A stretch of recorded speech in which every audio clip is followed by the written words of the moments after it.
Hello, welcome to another episode of Connecting the Dots, the show where we explore innovative approaches to translating assessment data into meaningful metrics. My name is Mark Lardner. I'm really glad you're able to join us today. We have a great show for you with Dr. Sharon Tong. Like always, if you're new to the TCOM channel, please like and subscribe. In fact, we've just posted a series of new videos today that outline and the design and the approach for critical incident reviews. And those are some great videos, so please check those out. And if you're joining us live, please say hello in the chat and don't be afraid to ask questions or make comments and join our conversation. We have what I hope is a great show today. Joining us from the University of Kentucky, the assistant professor at the Center for Innovation in Population Health is Dr. Sharon Tong. He designs statistical methods for using TCOM data and to help improve youth interventions. And he's going to talk to us about one of those statistical methods today. So, Dr. Sharon, I think you're there. Are you there? Yeah. All right. I'm Great right to here. see you. All right. So I know there's some really rough weather in Lexington today, so I'm glad you're able to join us. And so hopefully you don't blow away while we're having I this conversation.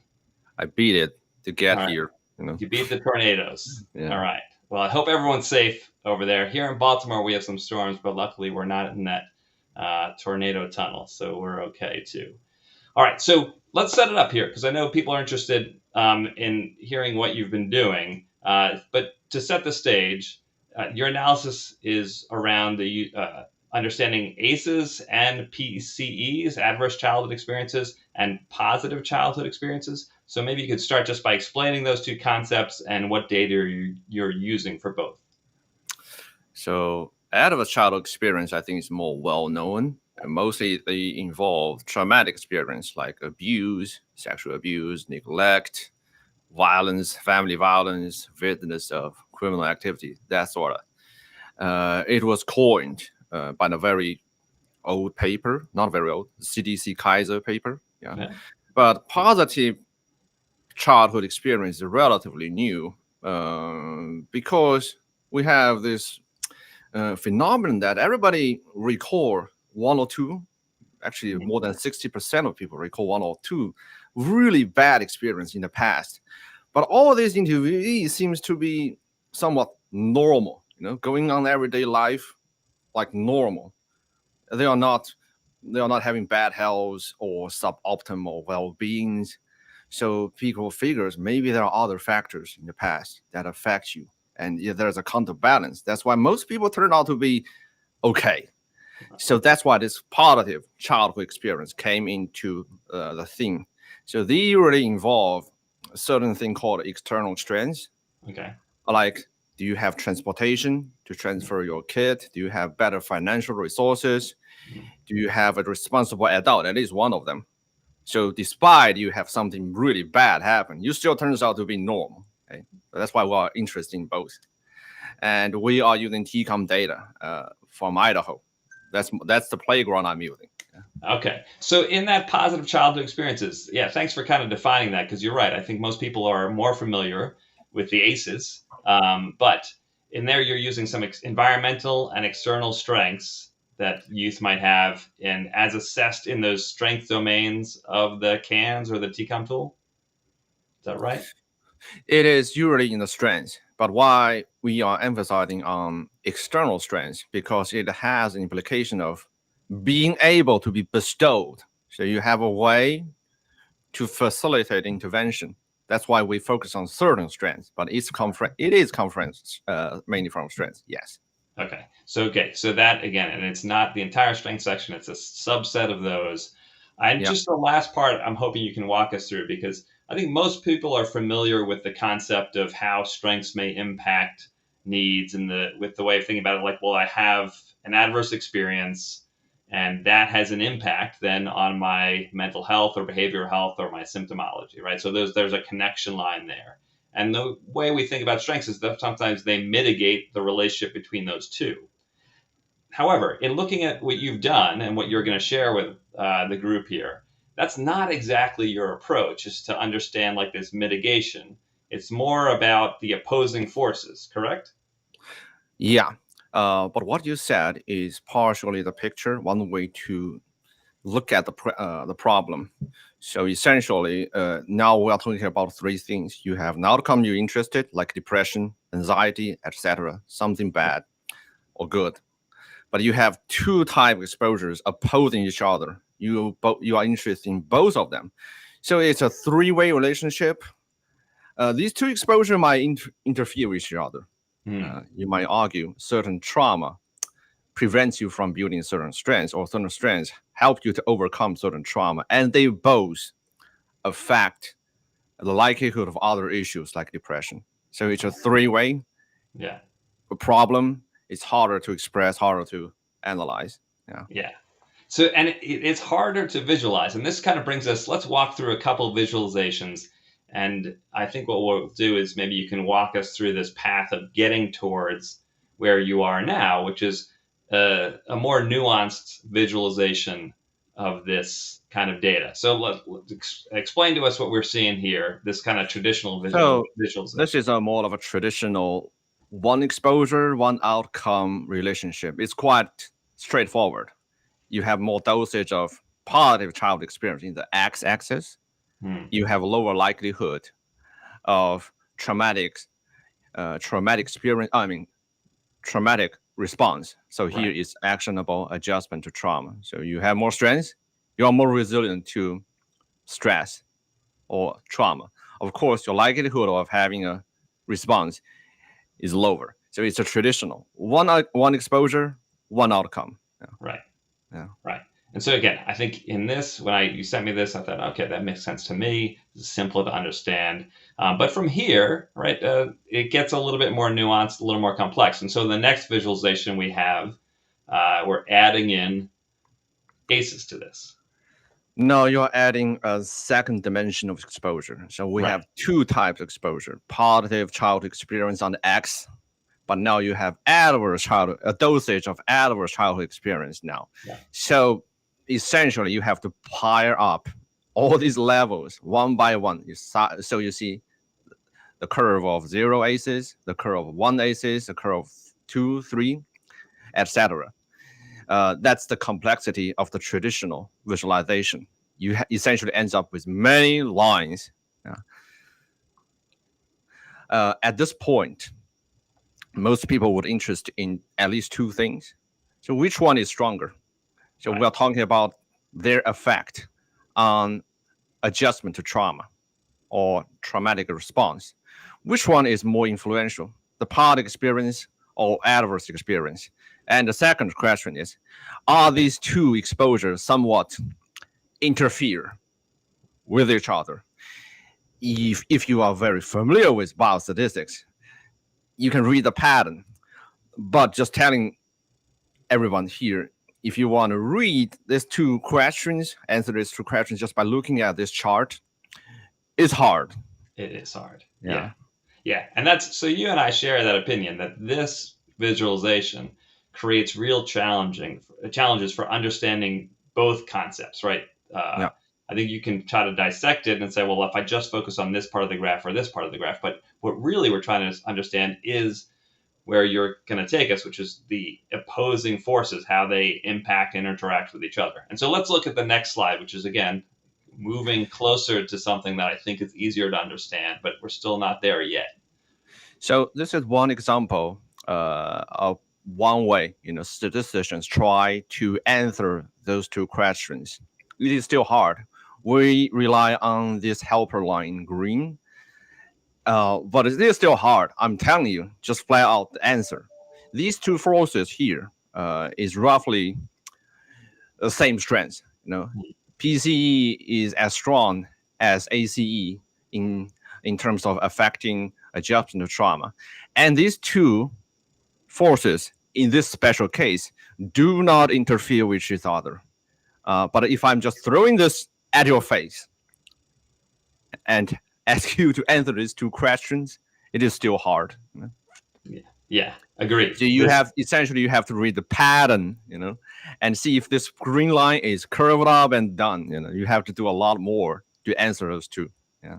Right. And so again, I think in looking at this, right, we're seeing that green line. You've like you said, you spelled it out for us. That we seem to have some equality of impact, right? That those two opposing forces seem to balance each other out, and on that we see the likelihood of having the positive or the adverse childhood experiences, their equal impact on depression. And again, in this case, we were looking at subsets of your population. Here it's on black males ages Black 13 to male. 23, right? So let's go to the next slide. And so this is, and I really like this approach, because anything you show me the first time, and if I feel like I don't understand it, I feel like, well, that's probably a good design, because I need to think a little bit about what you're trying to tell me. And so when you showed me this cliff road, at first I was like, not sure I understand what's going on here. But real simply, just walk us through why this visualization is a good way to capture the next visualizations you're going to share with us. So I actually thought about this term cliff road post hoc, right? I got the visualization first, but it looks like a cliff. So essentially, there is this flat road, relatively flat, seems never changing height. We call that baseline. So that's the road. But whenever you go to the west or left, there's an elevation.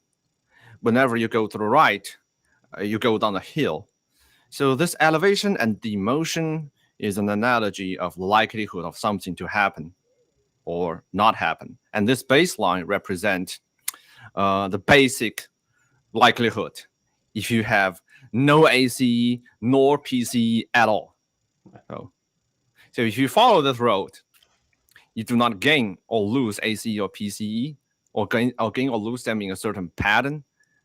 Your likelihood of develop some depression or anxiety doesn't change. But if you have more or less ACE, PCE, you either go up or go down.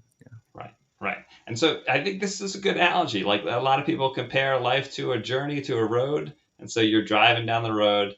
Sometimes there'll be curves in that road. You'll have this kind of experience or that kind of experience. And what you're trying to help figure out is, based on those experiences you have, the adverse experiences or the positive experiences, how does that change your journey, your trajectory in moving from either like elevating the level of need, or demoting that level of need. And so here's, walk us through this, because this is a good lead into the next data.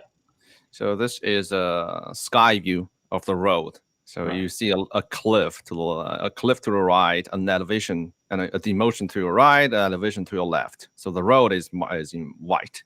So to answer the question we had before, which force is stronger and how they interfere with each other, the first question essentially boils down to which territory is bigger.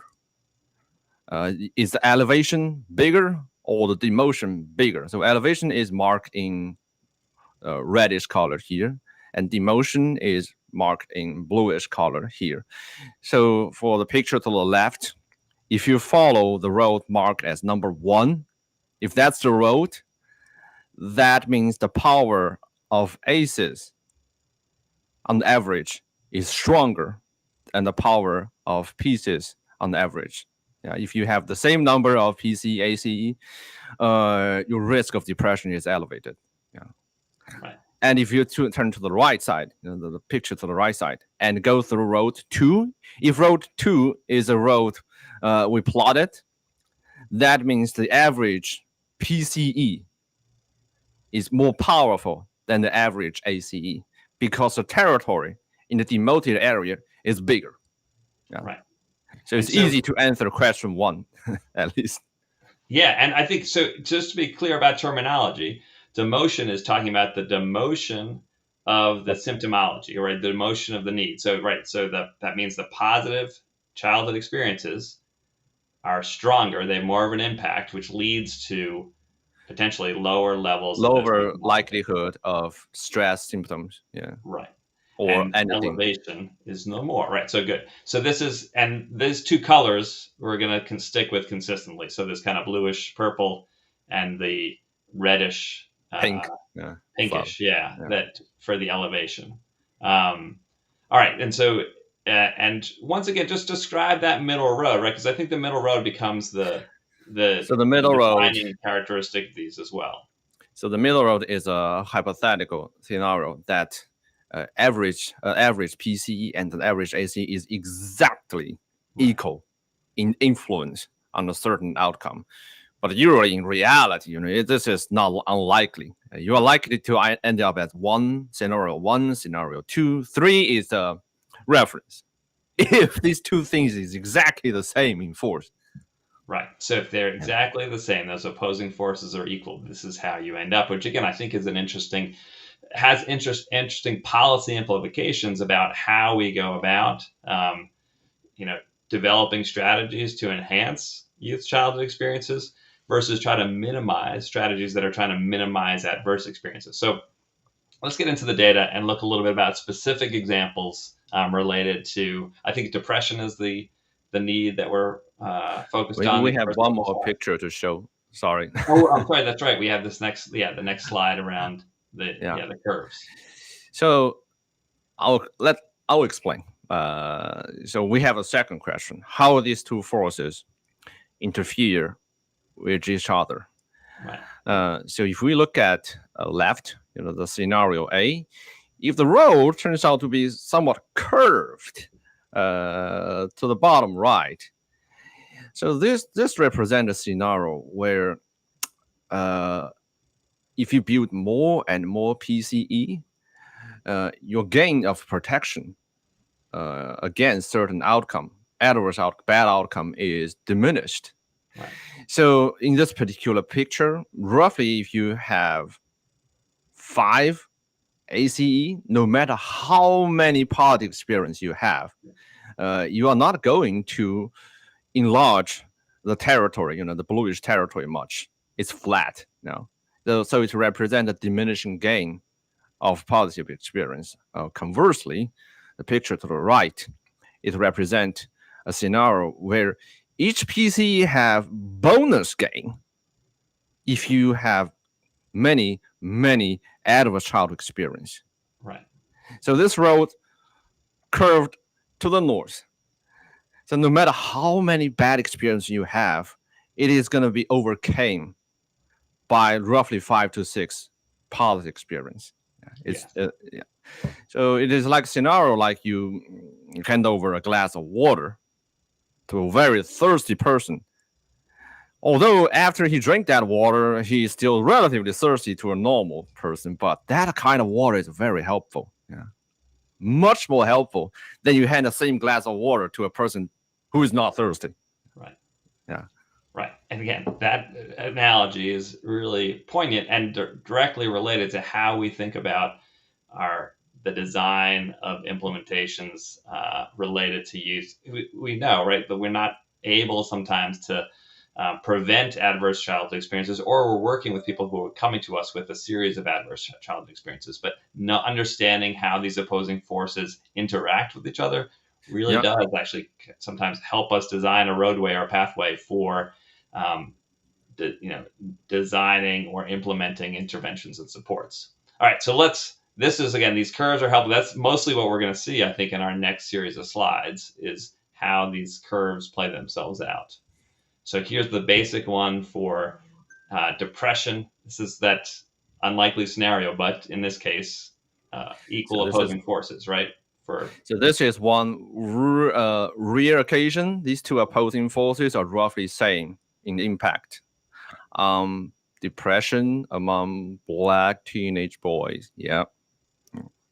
Right. And so on here, you have these equal opposing forces. As you increase your positive child experiences, right, you're seeing the same level of impact with each additional positive experience on the adverse childhood experience, and likewise, right, with each additional adverse experience, you're seeing the same measure of impact for that on depression.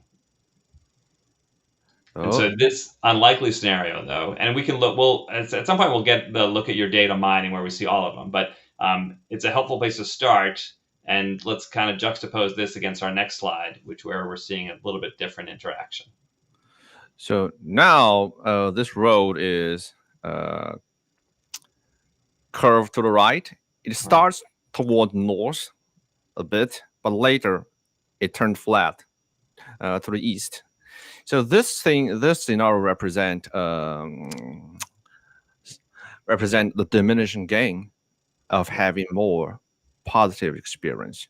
So in this particular scenario, initially, building a few or having a few positive experience is very helpful. But going on later, you do not gain much. Right. But overall, if we have only 9 positive experience in life and 9 kind of adverse experience in life, at this kind of scenario, positive experience is still more powerful, more influential overall, than negative experience. Why? Because the territory in purplish blue here is bigger than the territory in reddish pink. Yeah. Yeah. So, and I'm curious your thoughts on this too, right? Because in this kind of analysis, we're dealing with a finite number of positive childhood experiences, right? In this case, we're capping it at that 9. 9, yeah. Right. And so you can imagine, though, the world is bigger than maybe just those 9. That curve would stay be flat. Right. It would end up staying flat as you continue to add more. That being said, though, the power of those 9 is still strong enough to minimize, right, to diminish the impact of those adverse childhood experiences on depression for white males 13 to 23. Exactly. Yeah. Right.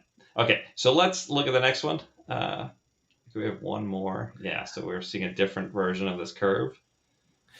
So this is another scenario. This time, you see obviously, if we capped the possible adverse and negative experience in life at 9, right, the adverse childhood experience now overpowers the positive experience. So the policy implication would be maybe it's more effective if you focus on trauma mitigation here, because building strength doesn't help you as much as other scenarios.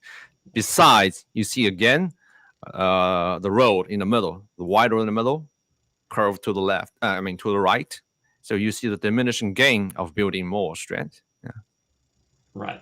And so again, for this age group, which is this also kind of makes intuitive sense that for this younger age group, our ability to minimize earlier in life the adverse experiences they have, and in this case, that has the greater amount of impact, right, overall, because when you look at those adverse experiences, that curve to the right says, you can only reach a certain point of mitigation there where the opposing force of adverse experiences starts to take over.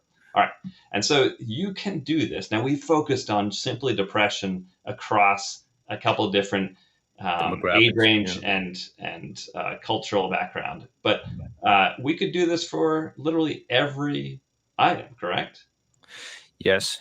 I suppose if you find a way to easily read or easily answer a couple of questions by easy visual, you can put all of them together, because you are not you are not burdened by understanding the curves, those lines, right?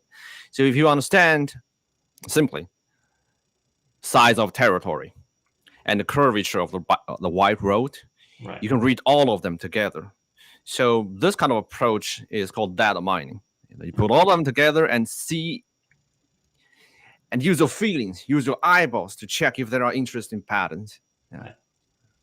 So, and there are, right? So that's the first thing my eyes were drawn to was that little bit middle pathway. And I think I tried to cut those out for our next slide. We're really just looking at depression, hyperactivity, impulsivity, and oppositional. And that seems to be, especially for most of those, that the positive childhood experiences outweigh or stronger as an oppositional force than the adverse childhood experiences for these 3 specific needs categories. Yeah. Because you see bigger territory in whitish blue. Bluish purple. Also, it's obvious. It is obvious if you look at depression, you see a heterogeneity So these two forces act differently among different demographics, right? Right. Yeah. If you And look at again, depression. yeah. And again, getting us back to the idea of one of our kind of central TCOM ideas is that we do not want to build systems that treat all individuals the same, that we have to think about how we customize the work we do and base it on what people need. I think your work in this area really, in an innovative way, lays out a path for doing that, for customizing the work, the approach of working with young people, with adolescents. Based on their racial background, based on their age, around some of these needs categories. And I think there's, I know you're really kind of, this is just the start of this. I look forward to your publication around this, and I look forward to how systems might start to integrate this approach of data analysis into their thinking around systems levels designs and interventions for young people. All right, so that was a lot in a short amount of time. Thank you so much, Sharon. I'm glad neither of us blew away during this conversation. And hopefully at some point we'll have you back on to talk about some future data analytics approaches that you're We'll using. have more coming. Thanks for All having right. me here. All right, great. Well, thank you again, Sharon, and thanks for everyone out there for joining us today. We have probably another episode coming up next month to look at a different data system within the TCOM world. We have please try to pay attention to things coming along the pike, emails you might get, notifications on social media. We have our upcoming conference this October and the call for proposals. I believe the deadline was extended to April 15th. So make sure if you're interested in joining us in San Francisco and you're interested in presenting your work, please get those proposals in because we'd love to hear about the work you're doing. And the TCOM conference is always a great place to connect with your colleagues about the work and the joint work of trying to help kids and families and adults using the TCOM approach. Lots of information on our blog. Please make sure you check in with the blog and sign up for I think the subscription there where it sends you email notifications when new postings are listed. Additionally, we have the Instagram page. Again, I keep having my children explain to me how to use Instagram, but on there we're trying to information about upcoming things within the TCOM community, the different episodes and postings on YouTube, different blogs on the TCOM Conversations website. All that stuff can be found on Instagram as well. All right. Well, thank you again for the team that helps put this together. Farhad, Kyle, Tim, Zach, Lauren, and special thanks again to Sharon for sharing his work with us today. And we look forward to seeing you next time on Connecting the Dots.